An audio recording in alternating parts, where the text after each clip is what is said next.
ایک دن آپ علیہ السلام شہر میں کہیں سے گزر رہے تھے تو شہر کے لوگوں نے آپ علیہ السلام کو بہت پریشان کیا۔ تب آپ نے اللہ پاک کی بارگاہ میں عرض کی کہ اے میرے مولا، اب میرے صبر کا پیالہ بھر چکا ہے، اب تو ان سب کو سور بنا دے۔ آپ کے منہ سے یہ نکلنا تھا کہ وہ سب اسی وقت وہیں کے وہیں سور بن جاتے۔ ناظرین، وہ ان کے لیے دعائیں کرتے تھے تو ان کے بیمار اچھے ہو جاتے تھے، پھونک مارتے تھے تو مٹی سے بنے پرندے زندہ ہو جاتے تھے، پیدائشی اندھوں کو آنکھیں دے دیتے تھے، ان کی مایوسیوں میں امیدوں کی کرن پیدا کر دیتے تھے۔ پر بدلے میں انہوں نے کیا دیا؟ انہی کے ساتھی کو ان کے گھر میں بھیجا موت کا تحفہ دے کر۔ ناظرین، اللہ پاک کی پوری مخلوق میں اللہ پاک کو سب سے زیادہ پیارے اس کے انبیاء ہیں۔ اللہ پاک اپنے نبیوں سے اپنی مخلوق میں سب سے زیادہ محبت فرماتا ہے۔ ہر نبی سے تاریخ انسان میں ایک ایسی بدبخت قوم بھی گزری ہے جس نے اللہ پاک کے کئی معصوم نبیوں کو بے دردی کے ساتھ شہید کر دیا۔ ہسٹورک انیمی تاریخی دشمن کے آج کی ویڈیو میں ہم ایک ایسی قوم کے بارے میں سنیں گے جنہوں نے اللہ پاک کے ایک عظیم نبی بلکہ رسول، اولو العزم رسول کو شہید کرنے کی کوشش کی تھی، لیکن اللہ پاک نے انہیں اپنے فضل سے محفوظ فرما لیا۔ یہ وہ نبی ہیں جن کا اس دنیا میں آنا بھی معجزہ تھا، میریکل تھا، اور اس دنیا سے جانا بھی۔ ہم بات کر رہے ہیں اللہ پاک کے رسول حضرت عیسیٰ علیہ السلام اور آپ کے قتل کی سازش کرنے والے آپ کے دور کے یہودیوں کی۔ ناظرین، اللہ پاک نے حضرت عیسیٰ علیہ السلام کو بن باپ کے پیدا فرمایا اور بنی اسرائیل کی طرف رسول بنا کر بھیجا، اور دلیل کے طور پر آپ کو بہت سے معجزات بھی عطا فرمائے۔ آپ علیہ السلام نے بنی اسرائیل کو اپنی رسالت اور اپنے معجزات کے بارے میں بتایا تو انہوں نے آپ سے کہا کہ آپ ایک چمگادڑ پیدا کر کے دکھائیں۔ آپ علیہ السلام نے ان کی بات مانتے ہوئے مٹی سے چمگادڑ کی صورت بنائی، پھر اس میں پھونک ماری تو وہ اللہ پاک کے حکم سے اڑنے لگی۔ اسی طرح آپ علیہ السلام اپنا ہاتھ پھیر کر پیدائشی نابینا اندھے لوگوں کی آنکھوں کی روشنی لوٹا دیتے تھے اور اس بیمار کو بھی شفا دے دیتے تھے جس کا برس بدن میں پھیل چکا ہوتا تھا اور ڈاکٹرز اس کے علاج سے ہار مان چکے ہوتے تھے۔ آپ علیہ السلام کے ٹائم میں چونکہ طب یعنی ڈاکٹری کا جو علم ہے وہ بہت پیک پر تھا اور ڈاکٹرز علاج کے معاملے میں بہت ایکسپرٹیز رکھتے تھے، اس لیے ان کو اسی ٹائپ کے معجزے دکھائے گئے تاکہ انہیں معلوم ہو کہ طب کے طریقے سے جس کا علاج پاسبل نہیں ہے اسے تندرست کر دینا یقیناً معجزہ اور نبی کی نبوت کی دلیل ہے۔ کتابوں میں آتا ہے کہ حضرت عیسیٰ علیہ السلام کے پاس ایک دن میں 50 ہزار مریض جمع ہو جاتے تھے، اور ان میں سے جو چل سکتا تھا وہ خود آ جاتا تھا، اور جو چل نہیں سکتا تھا اس کے پاس خود آپ علیہ السلام تشریف لے جاتے اور پھر ایمان لانے کی شرط پر اس کے لیے دعا کر کے اسے تندرست کر دیتے تھے، سیٹ کر دیتے تھے۔ ناظرین، حضرت عیسیٰ علیہ السلام جب بیماروں کو تندرست کرنے اور مردوں کو زندہ کرتے تو بنی اسرائیل کے کچھ لوگوں نے کہا آپ سے یہ کہ یہ تو جادو ہے، اس کے علاوہ کوئی اور معجزہ دکھائیے۔ تو آپ علیہ السلام نے فرمایا تم جو کچھ کھاتے ہو اور جو جمع کر کے رکھتے ہو میں تمہیں اس کے بارے میں بتا دوں گا۔ آپ علیہ السلام سے یہ معجزہ بھی ظاہر ہوا کہ آپ بتا دیتے تھے کہ سامنے والے نے کل کیا کھایا تھا، آج کیا کھائے گا اور اگلے وقت کے لیے کیا تیار کر رکھا ہے۔ کبھی یوں بھی ہوتا تھا کہ آپ علیہ السلام کے پاس بہت سے بچے جمع ہو جاتے تھے، پھر آپ علیہ السلام انہیں بتا دیتے تھے کہ تمہارے گھر میں فلاں چیز تیار کی ہوئی ہے، تمہارے گھر والوں نے فلاں چیز کھائی ہے اور فلاں چیز تمہارے لیے بچا کر رکھی ہے۔ پھر بچے گھر جاتے اور گھر والوں سے وہ چیز مانگتے۔ ایک مرتبہ ایسا ہی ہوا تو گھر والوں نے وہ چیز دے کر بچوں سے کہا کہ تمہیں کس نے بتایا؟ بچوں نے جواب دیا کہ حضرت عیسیٰ علیہ السلام نے۔ تو ان لوگوں نے ان بچوں کو آپ علیہ السلام کے پاس جانے سے روکا اور کہہ دیا کہ وہ جادوگر ہیں۔ اس کے ساتھ مزید یہ کیا کہ ایک مکان میں سب بچوں کو جمع کر کے بند کر دیا۔ جب کچھ وقت تک بچے حضرت عیسیٰ علیہ السلام کے پاس نہیں گئے تو آپ بچوں کو تلاش کرتے ہوئے ان لوگوں کے پاس آئے۔ لوگوں نے کہا کہ بچے یہاں نہیں ہیں۔ پھر آپ علیہ السلام نے فرمایا کہ اگر بچے یہاں نہیں ہیں تو پھر اس مکان میں کون ہے؟ انہوں نے کہا اس میں تو سور ہیں۔ آپ نے فرمایا ایسا ہی ہوگا۔ اب جو دروازہ کھولا تو دیکھا کہ اندر سب سور ہی سور تھے۔ ناظرین، یہ وہ بہت بڑے بڑے معجزات تھے جو بنی اسرائیل اپنی آنکھوں سے دیکھتے تھے مگر پھر بھی ایمان نہیں لاتے تھے۔ ایک بار بنی اسرائیل نے آپ علیہ السلام سے عرض کی کہ اے عیسیٰ بن مریم، کیا آپ کا رب ایسا کرے گا کہ ہم پر آسمان سے ایک دسترخوان اتار دے؟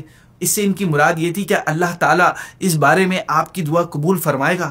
اس سوال پر آپ نے ان سے فرمایا کہ اللہ سے ڈرو اگر ایمان رکھتے ہو، یعنی اگر ایمان رکھتے ہو تو اللہ پاک سے ڈرو اور تقوی اختیار کرو تاکہ تم جو چاہ رہے ہو وہ تمہیں مل جائے۔ خیر، آپ علیہ السلام نے پھر انہیں 30 روزے رکھنے کا حکم دیا اور فرمایا جب تم ان روزوں سے فارغ ہو جاؤ تو اللہ پاک سے جو دعا کرو گے قبول ہوگی۔ سو انہوں نے 30 روزے رکھ کر دسترخوان اتارنے کی دعا کی۔ اس وقت حضرت عیسیٰ علیہ السلام نے بھی غسل فرمایا، موٹا لباس پہنا، 2 رکعت نماز ادا کی، سر مبارک جھکایا اور رو رو کر اللہ پاک سے اس طرح دعا کی کہ اے اللہ، اے ہمارے رب، ہم پر آسمان سے ایک دسترخوان اتار دے جو ہمارے لیے اور ہمارے بعد میں آنے والوں کے لیے عید اور تیری طرف سے ایک نشانی ہو جائے، اور ہمیں رزق عطا فرما، اور تو سب سے بہتر رزق دینے والا ہے۔ اللہ پاک نے آپ علیہ السلام کی دعا قبول فرمائی اور فرمایا بے شک دسترخوان تم پر اتارتا ہوں، پھر اس کے بعد جو تم میں سے کفر کرے گا تو بے شک میں اسے وہ عذاب دوں گا کہ سارے جہاں میں کسی کو نہ دوں گا۔ اس کے بعد اللہ پاک کے حکم سے کچھ فرشتے ایک دسترخوان لے کر آسمان سے اترے جس میں 7 مچھلیاں اور 7 روٹیاں تھیں۔ دسترخوان نازل ہونے کے بعد آپ علیہ السلام نے بنی اسرائیلیوں کو حکم دیا کہ خوب پیٹ بھر کر کھاؤ، لیکن خبردار اس میں سے کسی قسم کی خیانت نہ کرنا اور کل کے لیے کچھ جمع مت کرنا۔ لیکن آپ کے منع کرنے کے باوجود کچھ بنی اسرائیلیوں نے آپ کے حکم کی خلاف ورزی کرتے ہوئے اس میں خیانت بھی کر ڈالی اور کل کے لیے جمع بھی کر لیا۔ اس نافرمانی کی وجہ سے ان پر اللہ پاک کا عذاب یوں آیا کہ وہ رات کو سوئے تو اچھے خاصے تھے، لیکن جب صبح اٹھے تو ان میں سے کچھ کے جسم بگڑ کر خنزیر اور کچھ کے بندر بن گئے تھے۔ پھر آپ علیہ السلام نے ان لوگوں کی موت کی دعا مانگی تو تیسرے دن یہ سب لوگ مر گئے۔ ناظرین، حضرت عیسیٰ علیہ السلام ایک عرصے تک بنی اسرائیل کو تبلیغ و نصیحت فرماتے رہے اور انہیں اپنی نبوت اور رسالت کی سچائی پر معجزات بھی دکھاتے رہے، پر اس سب کے باوجود یہودیوں کی ایک بہت بڑی تعداد آپ پر ایمان لے کر نہیں آئی، بلکہ ایمان لانا تو دور، وہ آپ علیہ السلام کے دشمن ہو گئے، اور یہ آپ کی دشمنی میں اتنے آگے بڑھ گئے کہ معاذ اللہ انہوں نے آپ علیہ السلام کو شہید کرنے کی پلاننگ کرنا اسٹارٹ کر دی۔ جب آپ علیہ السلام کو یہودیوں کے اس ارادے کا پتہ چلا تو آپ نے فرمایا کہ کون ہے جو اللہ عز و جل کی طرف ہو کر میرا مددگار بنے گا۔ اس پر حواریوں نے آپ علیہ السلام کی مدد کا وعدہ کیا۔ حواری آپ کے وہ مخلص ساتھی تھے جو آپ علیہ السلام کے ساتھ دین کے معاملے میں بھی مددگار تھے اور آپ پر پہلے ایمان بھی لائے۔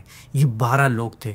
حواریوں نے آپ سے یہ بھی کہا کہ اے عیسیٰ علیہ السلام، ہم آپ کی ضرور مدد کریں گے، اور اس مدد میں نہ کوئی دنیاوی بدلہ مانگتے ہیں نہ کوئی اور چیز، ہماری صرف یہی خواہش تمنا ہے کہ آپ قیامت کے دن ہماری فرما برداری اور مسلمان ہونے کی گواہی دے دیں۔ خیر ناظرین، اس واقعے کے بعد ایک دن آپ علیہ السلام شہر میں کہیں سے گزر رہے تھے تو شہر کے لوگوں نے آپ علیہ السلام کو بہت پریشان کیا۔ تب آپ نے اللہ پاک کی بارگاہ میں عرض کی کہ اے میرے مولا، اب میرے صبر کا پیالہ بھر چکا ہے، اب تو ان سب کو سور بنا دے۔ آپ کے منہ سے یہ نکلنا تھا کہ وہ سب اسی وقت وہیں کے وہیں سور بن جاتے ہیں۔ دوسرے بنی اسرائیلیوں کو جب اس واقعے کا پتہ چلا تو ان پر اس واقعے سے بہت زیادہ ہیبت طاری ہو گئی۔ ان کے بعد کسی نے اس وقت کے یہودی بادشاہ کو خبر دی کہ عیسیٰ علیہ السلام ایسے مقبول الدعا ہے کہ انہوں نے اپنی دعا سے اتنے لوگوں کو سور بنا دیا۔ تو بھی ان کے مخالف ہے، ان کی بد دعا سے تو بھی اپنی خیر منا، ان کی بد دعا سے تیرا بھی یہی حال ہونا ہے۔ ناظرین، بادشاہ اس کہنے والے سے کہتا ہے کہ اس مصیبت کا حل کیسے نکالا جائے؟ ایسے دعا قبول ہونے والے کے مقابلے میں کوئی تدبیر کام نہیں آ سکتی۔ پھر بادشاہ کو مشورہ دیا جاتا ہے کہ اس کا یہی حل سمجھ آتا ہے کہ کسی بہانے سے عیسیٰ علیہ السلام کو شہید کر دیا جائے۔ بادشاہ یہ مشورہ قبول کر لیتا ہے اور پھر تتیانوس کو اس کام کے لیے چنا جاتا ہے۔ یہ تتیانوس کون تھا؟ یہ ایک منافق آدمی تھا جو بظاہر عیسیٰ علیہ السلام سے محبت کرنے والا بنا پھرتا تھا، مگر پیٹھ پیچھے یہ یہودیوں سے ملا ہوا تھا۔ ناظرین، جب یہ واقعہ ہونے والا تھا اس سے پہلے ہی حضرت عیسیٰ علیہ السلام نے اپنے حواریوں سے فرما دیا تھا کہ آج صبح سے پہلے ایک شخص مجھے کچھ درہم کے بدلے بھیج دے گا۔ چنانچہ ایسا ہی ہوا۔ تتیانوس کو یہود کی طرف سے 30 درہم کا وعدہ کیا گیا، اور اس شرط پر کہ وہ حضرت عیسیٰ علیہ السلام کو شہید کر دے یا کرا دے۔ چنانچہ تتیانوس کچھ یہودیوں کو اپنے ساتھ لے کر آپ علیہ السلام کو قتل کرنے کے ارادے سے ایک اندھیری رات میں آپ علیہ السلام کے مکان پر پہنچتا ہے۔ تو وہ ان سب یہودیوں کو آپ علیہ السلام کے مکان کے آس پاس کھڑا کر کے پہلے خود اندر داخل ہوتا ہے۔ وہ جیسے ہی آپ علیہ السلام کے مکان میں داخل ہوتا ہے تو کیا دیکھتا ہے کہ عیسیٰ علیہ السلام اچانک کھڑکی کے ذریعے اس کمرے سے نکل کر آسمان کی طرف تشریف لے جا رہے ہیں۔ تتیانوس یہ منظر دیکھ کر حیران ہو جاتا ہے کہ یہ کیا ہو رہا ہے، یہ کیا ماجرا ہے؟ یہ حضرت عیسیٰ علیہ السلام ہوا میں کیسے بلند ہوتے چلے جا رہے ہیں؟ یہ یہاں اس حیرانی میں کھویا ہوا ہوتا ہے کہ باہر کے یہودی یہ سمجھتے ہیں کہ دقیانوس اندر حضرت عیسیٰ علیہ السلام سے لڑ رہا ہے اور اسی لیے اسے واپس آنے میں دیر ہو رہی ہے۔ اندر یہ معاملہ ہوا کہ رب تعالیٰ نے دقیانوس کو حضرت عیسیٰ علیہ السلام کا ہم شکل بنا دیا۔ اب جب یہ باہر آتا ہے تو اس کے نکلتے ہی وہ یہودی حضرت عیسیٰ علیہ السلام کو سمجھ کر اسے پکڑ لیتے ہیں۔ یہ لاکھ چیختا چلاتا ہے کہ میں تمہارا ساتھی ہوں، حضرت مسیح کو قتل کرنے گیا تھا، مگر کوئی اس کی ایک بھی نہیں سنتا۔ وہ بولے کہ اے عیسیٰ، تو نے ہمارے آدمی کو قتل کر دیا، اب ہمیں دھوکہ دینا چاہتا ہے۔ یہ کہہ کر وہ اس منافق کو سولی پر چڑھا کر اس کے انجام تک پہنچا دیتے ہیں۔ ناظرین، یہودی دقیانوس کو سولی پر تو چڑھا دیتے ہیں، مگر بعد میں یہ دیکھ کر پریشان ہو جاتے ہیں کہ سولی پر چڑھائے جانے والے آدمی کا چہرہ تو عیسیٰ علیہ السلام جیسا ہے، مگر پاؤں مختلف ہیں۔ وہ سوچتے ہیں اگر یہ عیسیٰ ہے تو دقیانوس کہاں گیا؟ اگر یہ دقیانوس ہے تو عیسیٰ کہاں گئے؟ خیر ناظرین، اس طرح سے اللہ پاک نے آپ علیہ السلام کو ان یہودی دشمنوں سے حفاظت فرمائی آپ کی، اور آپ کو آسمانوں پر اٹھا لیا۔ آپ علیہ السلام کی والدہ ماجدہ حضرت بی بی مریم رضی اللہ تعالیٰ عنہ کو جب سولی والے واقعے کی خبر پہنچی تو آپ ایک عورت کے ساتھ اس صلیب پر پہنچی اور اس پر لٹکی ہوئی لاش کے سامنے بیٹھ کر زارو قطار رونے لگی۔ کئی دنوں تک آپ اسی طرح یہاں آتی رہیں اور روتی رہیں۔ پھر بالآخر 7ویں روز حضرت عیسیٰ علیہ السلام کو حکم الہی ہوا کہ جائیے اور اپنی والدہ کے دل کو سکون پہنچائیے۔ تو آپ رات کے وقت ایک پہاڑ پر اترے جس سے سارا پہاڑ نور سے چمک اٹھا۔ آپ نے اپنی والدہ اور حواریوں کو بلایا۔ آپ کی والدہ آپ سے لپٹ کر رونے لگی اور بولی، اے عیسیٰ، تم کہاں تھے؟ آپ نے فرمایا، والدہ محترمہ، میں خیریت سے ہوں، جس کو سولی دی گئی ہے وہ کوئی اور شخص ہے۔ پھر آپ نے اپنی والدہ کو صبر کی تلقین کی اور اپنی حواریوں کو تبلیغ احکام کی ہدایت فرمائی، اور سب کے لیے آپ نے علاقے فکس فرما دیے۔ یہ سارا کام بانٹ کر آپ پھر آسمانوں کی طرف تشریف لے جانے لگے۔ آپ کو واپس جاتا دیکھ کر حضرت مریم پوچھتی ہیں کہ آپ کہاں جا رہے ہیں؟ آپ علیہ السلام نے فرماتے ہیں کہ رب تعالیٰ کے پاس۔ والدہ پوچھتی ہیں کہ اب کب ملیں گے؟ تو آپ فرماتے ہیں کہ قیامت کے دن۔ پھر آپ نظروں سے غائب ہو جاتے ہیں۔ ناظرین، ان ظالم یہودیوں نے آپ علیہ السلام کے آسمان پر تشریف لے جانے کے بعد آپ کی حواریوں کو بھی بہت ستایا، بہت تنگ کیا، بہت دکھ دیے۔ پھر یہ خبر کسی طرح اس وقت کے رومی بادشاہ داؤد تک پہنچی کہ شام میں ایک بزرگ یعنی حضرت عیسیٰ علیہ السلام پیدا ہوئے تھے، جنہوں نے نبی ہونے کا دعویٰ کیا تھا، اور یہود نے انہیں سولی دے دی ہے، اور اب ان کے جانشین یہودیوں کے ہاتھوں سخت مصیبت میں ہیں۔ سو وہ یہودیوں کے بادشاہ کو ریکویسٹ کر کے آپ علیہ السلام کی حواریوں کو اپنے ملک روم میں بلا لیتا ہے، اور پھر حضرت عیسیٰ علیہ السلام کے حالات سن کر ان کے ہاتھ پر بیعت کر لیتا ہے۔ پھر اسی بادشاہ روم نے بنی اسرائیل پر حملہ کر کے ان کو قتل کیا۔ پھر 40 سال بعد شاہ تحتوس داؤد کا جانشین بنا، اور اس نے بیت المقدس پر حملہ کر کے وہاں کے بہت سے یہودیوں کو ہلاک کیا اور شہر کو بالکل ویران کر دیا۔ کچھ یہود تحتوس کے ہاتھوں مارے گئے اور کچھ جان بچا کر بھاگ نکلے، جن میں 2 قبیلے بنو قریظہ اور بنو نذیر مدینے میں آباد ہو گئے۔ بعد میں ان میں سے بھی کچھ مسلمانوں کے ہاتھوں مدینہ منورہ سے نکالے گئے اور کچھ مارے گئے۔ یہ حال ہوا ان بدبختوں کا جنہوں نے اللہ پاک کے نبی روح اللہ حضرت عیسیٰ علیہ السلام کو شہید کرنے کی سازش کی تھی۔